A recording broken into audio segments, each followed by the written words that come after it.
He handed her the separation agreement at the reception desk of the ICU, while the monitor beside her father's bed was still beeping. Not in private. Not later. Not after the surgery had finished, or the waiting had ended, or the worst had passed. Right there in the hallway that smelled of antiseptic and old coffee, with a nurse walking past and not slowing down, Theo Ashford, 41, senior partner at Whitmore Capital Group and husband of Lena Ashford, pressed a sealed envelope into her hand and said the word his attorneys had coached him on. Irreconcilable. Lena Ashford, 37, stood in a hospital corridor wearing the same grey cardigan she had put on 3 days earlier when the call came about her father. Her hair was not done. Her shoes were wrong for the floor, too soft, too quiet. She had not eaten a full meal since Tuesday. She held the envelope the way someone holds a thing they do not yet understand, gently, at a slight distance, as if it might still turn into something else. Then she looked up at Theo. He was not crying. He was not even uncomfortable. He stood with his weight shifted slightly backward, the way he stood in board meetings when he had already decided the outcome and was simply waiting for the room to catch up. She asked one question. Now? Theo's jaw moved. He said something about timing, about how there was never a good moment, about how he had been waiting until she was stable. And while he spoke, Sasha Werner, 29, appeared from around the corner of the hallway. She was a strategic communications director Theo had brought onto a firm acquisition 18 months earlier. She was wearing a coat Lena recognized. She had seen it once, folded over the back of Theo's office chair, on a morning she had stopped by unannounced. Sasha did not smile, but she did not look away either. That was the moment Lena understood. Not the envelope, not Theo's prepared words, that coat, that angle, that woman standing close enough to be next, but careful enough to seem accidental. Lena did not raise her voice. The monitor beside her father's room kept beeping. She put the envelope in her cardigan pocket, turned, and walked back through the ICU doors. And Theo called after her once. She did not slow down. What Theo Ashford did not know, had never thought to find out, had spent 3 years assuming without ever verifying, was that the firm he worked for did not belong to the man he believed owned it. It belonged to Lena. Not in her name, not visibly, not in any way that showed up in the industry profiles Theo collected or the Forbes lists he tracked with quiet obsession. Lena's father, Roland Ashford, 68, founder of Hargrove Capital, had built the company under a trust structure so clean and so carefully layered that even the firm's own senior partners did not know whose name sat at the center of it. The public filing showed Hargrove Capital Partners as the controlling entity. Inside sealed trust documents, legal agreements, and private holding records that had never been leaked, never been sold, and never been spoken about at a dinner table, Lena Caldwell Ashford was the beneficial owner and designated successor. Roland had set it up when Lena was 22, not because he was secretive by nature, but because he had watched too many careful things get broken by people who loved access more than they loved people. He had told Lena one afternoon in his office, back when the firm was still small enough that she could hear the copier running from the conference room. He had placed an old set of company keys on the desk between them and said, "Let people meet your character first. If they respect that, then they are safe near the rest." Her mother, Irene Caldwell, had added from the doorway, "Some people smile at inheritance the way they smile at a door left open." Lena had listened. She had kept the structure sealed, even from Theo, especially from Theo. She had not hidden it to deceive him. She had hidden it because her parents had spent decades being hunted by men who loved proximity to wealth more than they loved the people who held it. And because Theo, when she married him at 31, had seemed to genuinely not care. He had a career of his own. He had ambition that felt earned. He had looked at her across a dinner table and said, "I do not need anything from you except the same table tomorrow." She had believed him. That was the part that had taken longest to stop aching. Not the betrayal itself, the version of him she had trusted before it.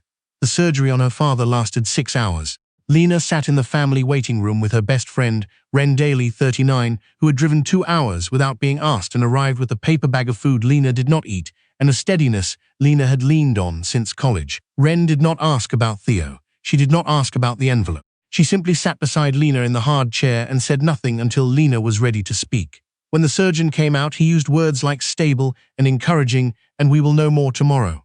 Lena held those words in her chest like they were fragile. Her father was still here. She had time. That night, after the hospital quieted and her father was moved to recovery, Lena sat in the parking structure in Ren's car and finally opened the envelope.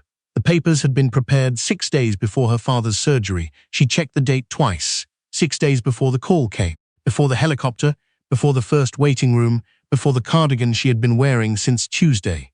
The attorneys had already filed the initial notice. Theo had already signed.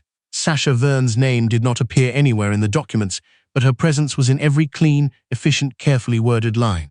Ren watched Lena's face. "How long?" Ren asked. Lena folded the papers back into the envelope, "Long enough to prepare the filing, while I was learning my father was in surgery." Neither woman said anything after that for a while. Then Ren said quietly, "Does he know?" Lena looked out through the windshield at the empty parking structure, at the yellow lines on the concrete, at the fluorescent light buzzing faintly above them. "He knows I am Roland Caldwell's daughter," Lena said. "He thinks that means connections and old money. He never asked what it actually meant." She paused. "He never cared enough to ask." 3 days later, Theo gave an interview. It was a soft piece in a financial media outlet, the kind that described rising partners as visionary and talked about their instincts without asking about their sources. Theo sat in a chair with his collar open and spoke about his new phase of leadership at Hargrove Capital. About how the firm was entering a period of transformation. About how some seasons of success required you to make difficult personal changes to move forward without distraction. He did not name Lena. He did not need to. People inside the firm understood what without distraction meant. One senior analyst, Boyd Marsh 44, forwarded the article to Lena with a single line. "I am sorry. I want you to know not everyone here agrees with what is happening." Lena read the message at her father's bedside. She put her phone face down on the chair beside her and looked at her father's hands resting on the hospital blanket. Roland was awake. He had been drifting in and out since the night before, but that morning his eyes had held longer, and he had looked at Lena with the same steadiness he had looked at her with since she was small. He did not ask about Theo. He had always been able to read what Lena did not say. Instead, he reached slowly for her hand and held it. He asked if she had been sleeping. She said she was fine. He looked at her the way only a father who has known someone all their life can look. Then he said very quietly, "I am sorry I made you carry this alone for so long." Lena shook her head. "You taught me how to carry it correctly." What Roland did not know yet, what Lena had not told him, because the timing was not right, was that 3 days after the hospital corridor, she had called the firm's private legal counsel. Not Theo's attorneys, the trust attorneys, the ones who had known her since she was 22.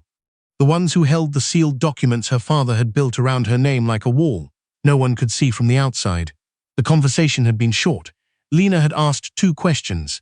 The answers had taken less than 4 minutes. And when she hung up, she sat at her father's kitchen table in the house she had grown up in and understood that Theo had been operating inside, a building that had always, from the first day he walked through the door, belonged to her. He had never known. He had never looked. He had assumed the man whose name appeared on the letterhead was the man who held the power, and he had charmed that man, and impressed that man, and aligned himself carefully with that man, without once considering that the quiet woman who brought Roland Caldwell soup on Sundays and stayed away from press dinners was the person who would eventually hold the company seal. Lena did not tell Roland all of this, but she told him enough, and when she finished, her father was quiet for a long moment. Then he said, "Your mother always said." Theo looked at rooms the way a man looks at something he is still deciding whether to own. Lena looked at the wall. "She was right," Lena said. Over the following 2 weeks, the firm noticed things it did not entirely understand. Access requests that moved slower than usual. A compliance review quietly initiated on the Meridian Group transaction, a deal Theo had led 12 months earlier and presented to the board as a signature achievement. Expense records from the same period being pulled by the internal audit team. Not dramatically, not with announcements, just the ordinary machinery of oversight, doing what it was designed to do when someone gave it direction. Theo did not know who had given direction. The requests came through proper channels, authorized at the trust level, invisible to anyone who did not already know what the trust level meant. He assumed it was Roland recovering and reviewing. He sent a card to the hospital. Roland did not respond. Sasha began to notice. She was sharp, and she was watching the firm differently now that she understood she was going to be standing beside its rising star. When the Meridian review surfaced, she went to Theo. "This is not normal audit timing," she said. Theo dismissed it. "Compliance runs reviews. It is what they do." Sasha looked at him. "Not like this." Theo poured himself a drink and told her she was overreading it, that Roland was sick, that transitions made firms nervous, that this would settle once he stepped into the role more formally. But Sasha had made her living reading rooms, and this room did not feel like a transition. It felt like a trap. 2 floors below Theo's office, in a small conference room that most senior partners did not know existed, Lena sat across from Ren, Boyd Marsh, and Ines Caro, 51, the firm's chief compliance officer, a woman with 24 years at Hargrove Capital and a reputation for precision that had survived 4 CEO transitions and 2 hostile acquisition attempts. Ines placed a stack of flagged documents on the table.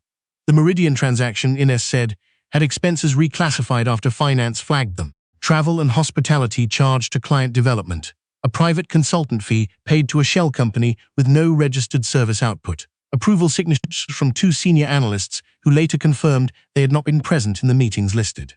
Boyd leaned forward. There is also a credit attribution issue on the Kellner portfolio restructuring. The methodology was developed internally by a junior analyst named Petra Osi, 27, who was given a minor acknowledgement footnote, while Theo presented the approach to the board as his own innovation. Lena looked at the documents without speaking. She had known some of this. She had sensed the shape of it without having the specific details. But hearing it laid out clearly, on paper, with dates and signatures, and the names of people who had been diminished in the process, made it feel different from betrayal. It felt like damage, the kind her parents had built this firm specifically to prevent. She thought of Petra Osi, young, precise, talented, left with a footnote while a man who charmed rooms took her idea into the boardroom and called it instinct. Ines continued. There are also payments tied to the firm's PR relationships that routed through communications budget to cover personal reputation management. Some of it appears connected to the same outlets running favorable coverage of Theo's profile pieces. Lena set down the document she was holding. Is this enough? She asked. Ines did not hesitate. With outside counsel confirming, yes. Boyd looked at Lena carefully. The annual investor presentation is in 12 days. Wren had been quiet through most of the meeting. Now she looked at Lena. You are going to let him walk in. Lena looked at the window. Cancelling protects him. He would frame it as personal. A grieving family, a difficult transition, a difficult wife. He would call it grief used as a weapon. Boyd understood before she finished the sentence. But if the investors are already seated, Lena said, and the board is in the room, and the press is covering the presentation as a leadership milestone, then what plays is not a divorce story. It is a compliance disclosure. Ines looked at her with something that was not quite surprise and not quite admiration, but lived in the space between them. They let him prepare. Theo spent the week before the investor presentation in the best version of himself. He had new suits fitted. He ran through his remarks with Sasha 3 times in his office, with the door closed. He drafted an opening line about legacy and momentum and what it meant to carry a firm into its next era. He had also, without meaning to, made one more mistake. In a recorded message to a firm contact the week before the presentation, Theo had said, with the ease of a man who believed no one was listening, Roland is fading. By the time Lena stops grieving long enough to understand what is happening, the transition will already be done. Lena had not gone looking for that recording. Ines had found it during the communications audit. It sat now in a sealed evidence file alongside the reclassified expenses and the credit attribution records and a written statement from Petra Osi, who had agreed to participate after Lena sat across from her in a quiet office and said, "Your work deserves to have your name on it, not a footnote." Petra had looked at her for a long time. Then she had asked, "Will it matter?" Lena had not told her who she was, not everything, not yet, but she had said, "It will matter in this building." Something in Petra's face had changed, not certainty, something steadier than certainty, the kind of courage that had already survived being ignored. On the morning of the investor presentation, Theo arrived early. The main conference hall had been arranged with rows of chairs facing a presentation screen bearing the Hargrove Capital logo. Flowers were on the credenza. The PA system had been tested twice. Everything looked like an arrival. Sasha stood near the side wall in a fitted charcoal suit, reviewing guest arrivals on her tablet. Theo caught her eye from across the room and held it for one moment longer than professional. Investors filed in. Board members took the reserved seats near the front. Press was seated along the designated section near the back. Senior analysts filled the rows behind the board. Petra Osi sat near the middle. She had arrived early and had not said anything to anyone, just taken her seat and kept her eyes on the front of the room. Theo stepped to the podium. He thanked the room. He spoke about the firm's history, about Roland Caldwell's vision, about momentum and continuity, and what a privilege it had been to help grow something built on such strong foundations. He spoke well. He always spoke well. That had never been the problem. He said the word visionary 4 times. He said the word instinct 3 times. He said family once. And the pause, after it was deliberate, calibrated, the word landing with the weight of a man who believed he had already moved past something difficult. And then he introduced the Kellner portfolio methodology as if it had come from him. In the third row, Petra's hands went still in her lap. Near the back of the room, Lena stood beside Ren and Ines. She wore a simple dark blazer, her mother's earrings, and the watch her father had given her when she turned 30. She had not entered through the main doors. She had come in through the side entrance reserved for building management. No one had announced her. No one had needed to. Theo was mid-sentence when the main presentation screen changed. He did not notice at first. He was looking at his notes, but the room shifted before he looked up. Investors turned toward the screen. Board members went still. The press section leaned forward. Sasha took one step away from the side wall. The Hargrove Capital letterhead appeared on the screen. But it was not a slide from Theo's presentation. It was the firm's official compliance disclosure header. Hargrove Capital Partners, Internal Review Findings, Investor Presentation Addendum, authorized by trust-level authority. Theo looked up. The first document appeared, a flagged expense record from the Meridian transaction, travel and hospitality billed to client development, the reclassification signature below it, the date. A murmur moved through the room. The second document appeared, the shell company payment, the amount, the payee, the absence of any registered service output. The third, the Kellner methodology, original internal development documentation, timestamped 14 months earlier.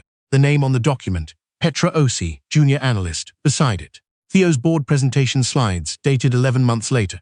The same framework, the same language, his name where her name should have been. Someone in the press section was already typing. Petra sat in the third row with her hands folded in her lap. She did not turn around. She looked at the screen with steady eyes. Theo stepped back from the podium. His face had gone a color that was not quite gray and not quite pale, somewhere between recognition and refusal. He said, "This is not the correct presentation." No one moved to fix it. The fourth document appeared. The recorded message, not played aloud. Time-stamped and attributed. Roland is fading. By the time Lena stops grieving long enough to understand what is happening, the transition will already be done. Sasha moved toward the side door. Two members of the building's legal team stepped into the aisle before she reached it. She stopped. A final slide appeared. Hargrove Capital Partners, controlling entity, Caldwell Trust Holdings, beneficial owner and active signatory authority, Lena Caldwell Ashford. The room turned, not all at once. First the board members near the front, then the investors, then the press, then everyone else, until the entire room had redirected itself toward the woman standing near the back in a dark blazer. Theo turned last. He looked at Lena across the full length of the conference hall, across the rows of people who had just watched his name replaced by hers, on the building he had believed he was climbing toward. His face moved through several expressions, none of them clean. Surprise, denial, something underneath both of those that was almost recognition. He started to speak. Lena walked toward the front of the room. Not fast, not dramatically. The room parted around her, the way rooms do when they understand who holds the authority. She reached the podium. She looked at the board, at the investors, at the press section, at Petra still sitting in the third row with her hands folded. Then she spoke.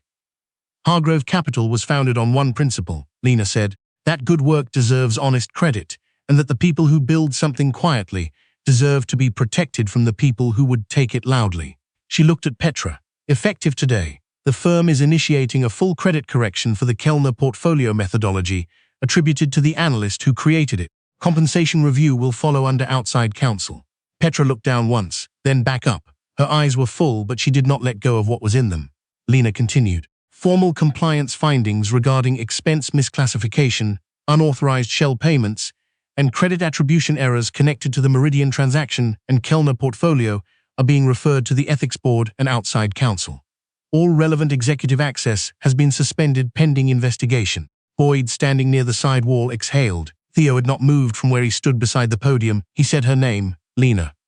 Lena looked at him, not with anger, not with satisfaction, with something that had stopped being either of those things a long time ago, in a hospital corridor, while a monitor beeped behind her and a woman in a familiar coat stood around a corner waiting. "You handed me those papers next to my father's room," she said, while he was still in surgery. A woman in the investor section pressed her hand to her mouth. Theo said, "I did not know." "You did not ask," Lena answered.